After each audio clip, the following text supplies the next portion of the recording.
There is a voice inside you that has always known the way home. It's not loud, and it doesn't shout over the noise of your life.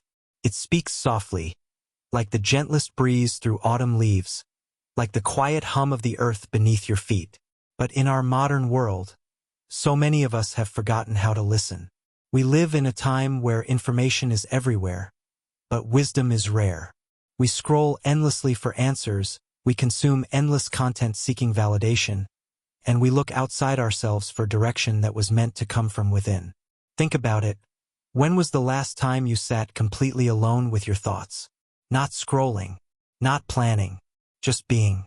The truth is, every single person has an inner compass. It's wired into us by design. When a child feels lost in a crowd, they don't panic and start Googling. Their body knows to look for familiar faces, to call out for help, to trust that feeling of knowing who loves them most. That instinct, that's your inner wisdom speaking. But as we grow older, we often learn to ignore it because society tells us the world knows better than our hearts do. And yet, there is something remarkable happening in your life right now. The very fact that you're listening to this narration means a part of you is ready to remember who you truly are. A part of you is craving peace more than approval. A part of you is tired of carrying the weight of trying to figure everything out through logic alone and is longing for something deeper, something truer. This moment, the moment you're in right now, is your invitation back home. Not somewhere far away, but into yourself. Into the quiet space beneath all the worry, beneath all the shoulds and musts. Into that sacred center where truth lives without condition or judgment. Let's be honest about why this connection feels so difficult. Your inner wisdom was never meant to compete with the noise of modern life, and it certainly wasn't designed to shout over anxiety.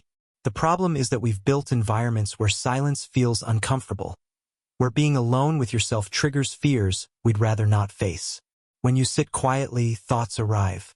Some are painful memories you've buried, regrets you've carried, conversations replayed in your mind for years. And so many of us learned early on to flee from discomfort. We turned to work, to relationships, to entertainment, to anything that kept the quiet at bay. Because silence is where we meet ourselves, and for some people, meeting themselves feels dangerous. But here's what I want you to understand. Your inner wisdom doesn't disappear when you stop listening to it. It simply waits. Like a garden beneath winter snow, your intuition is sleeping. Not dead, not gone, just waiting for spring. And right now, with every breath you take, spring is coming. Think about the times in your life when you knew something was true even though no one could prove it. When you felt certain that a decision was right, even if it scared you. When you had an inexplicable knowing about someone or a situation before any evidence existed to support it. Those moments weren't accidents. They were glimpses of your inner wisdom speaking clearly through the noise. You just happened to be listening for once. The tragedy isn't that we've lost our wisdom. It's that we've forgotten how to hear it. And that forgetting is reversible. It's always been reversible. Because you haven't lost anything inside yourself. You've simply learned to speak a different language, and now it's time to learn the first one again. The language of your heart, the dialect of your soul. So how do you begin? How do you create room in your life for that quiet voice to speak? The answer is simpler than most people imagine, though it requires a kind of courage we rarely talk about. You have to give yourself permission to be still without guilt or shame. Start small. 5 minutes today. That's all. Sit somewhere comfortable. Close your eyes if you want. Don't try to make anything happen. Just breathe and notice what arises. If thoughts come, and they will, don't fight them. Don't chase them. Let them pass like clouds across the sky, and gently return your attention to your breath. This practice is not about achieving enlightenment or having profound mystical experiences. It's about building a relationship with yourself that has been neglected for far too long. Every time you show up for this practice, you're telling your inner wisdom, I'm listening now. And slowly, very gradually, your intuition begins to trust you again. You might be surprised by what happens in those quiet moments. At first, it may feel uncomfortable, like a muscle that's been unused suddenly being asked to work. But then something shifts. Perhaps a memory surfaces that needs healing. Perhaps a creative idea arrives with sudden clarity.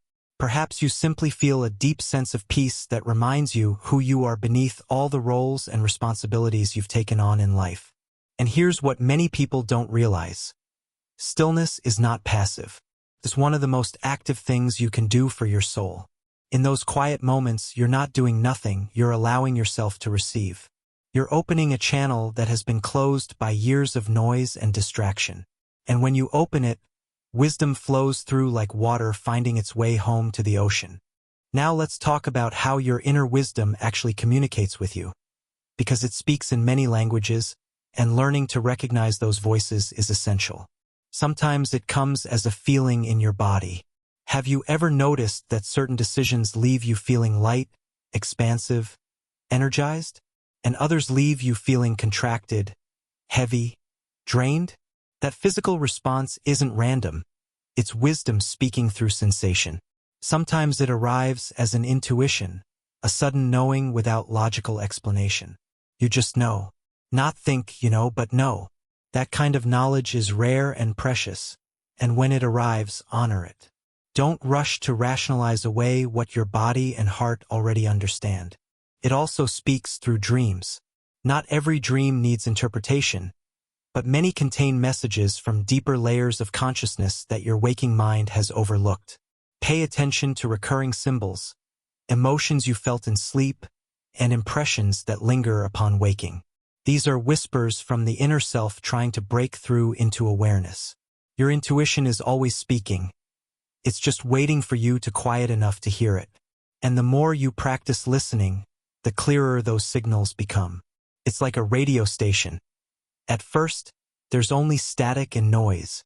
But as you tune yourself inward, the signal grows stronger until one day you realize the music has been playing all along. You just finally learned how to turn the dial. The hardest part of connecting with inner wisdom is learning to trust what it tells us again.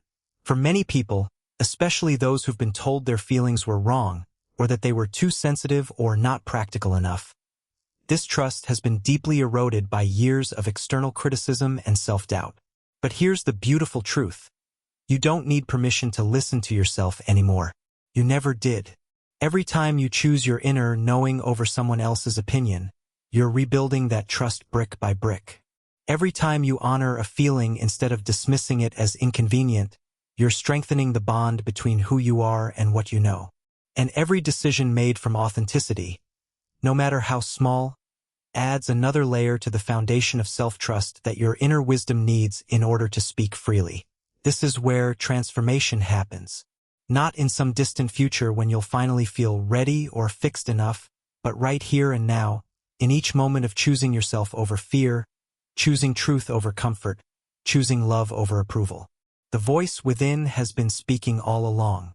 It doesn't need your permission to exist, only your willingness to hear it. So I want you to make a promise today, not to anyone else, but to yourself. A promise that you will begin creating space for stillness in your life. That you will pay attention when wisdom speaks through feeling or intuition. And most importantly, that you will trust what you receive without judgment or second-guessing. When you begin living from your inner truth instead of from external expectations, everything changes, not all at once, but in ways so profound they become almost imperceptible until one day you wake up and realize you're breathing differently. The weight that's been on your chest for years has lifted. The constant need to prove yourself has faded. You've stopped performing and started being. This isn't about becoming perfect or achieving some ideal version of yourself. It's about becoming real, authentic enough, brave enough, honest enough to let your true self be known, even when it feels vulnerable to do so. And that vulnerability is not weakness. It's the bravest thing you can offer the world and yourself. Your inner wisdom will guide you through seasons of uncertainty, moments of grief, times of joy, periods of rest, and phases of expansion. It doesn't promise a life without challenge. Wisdom never did. But it does promise that you'll always have access to guidance if you remain willing to listen. The compass was inside you all along. It just needed someone home to hold it steady. And when you're ready to share your gifts, to love boldly, to create from truth rather than fear, to walk in alignment with what feels most real and true within, your inner wisdom will light the path forward without you having to search for direction outside yourself. You'll simply know, not because logic convinces you, but because something deeper has already accepted what is so. So wherever you are right now, whether you're feeling lost or hopeful, uncertain or certain, tired or energized, I want to remind you of something essential that never changes about who you are beneath all the layers. You carry within yourself a wisdom older than memory, deeper than thought, truer than any opinion anyone has ever offered you. It has been with you through every hardship and every celebration, every loss and every victory. The question isn't whether your inner voice is speaking. It's whether you're willing to create space for it. And the answer to that question begins today, right now, in this moment. 5 minutes of stillness. One honest breath. A single act of listening when you might normally rush forward without pausing to hear what your soul has been trying to tell you all along. You are not broken. You are not lost. You are simply remembering yourself after a long period of forgetting. And the remembering is already happening. You can feel it in this moment, can't you? A small stirring, quiet hope, a gentle certainty that something beautiful awaits you when you stop running from who you really are and finally come home to yourself. So breathe, listen, your Trust intention what arises, creates your world, and know with every fiber of your join being our circle of that light the wisdom and within you has manifestation. never stopped Remember, loving you, peace begins guiding you, within. or speaking Thank you you true. for being here today. It's been waiting for you all along. You just had to remember how to hear it.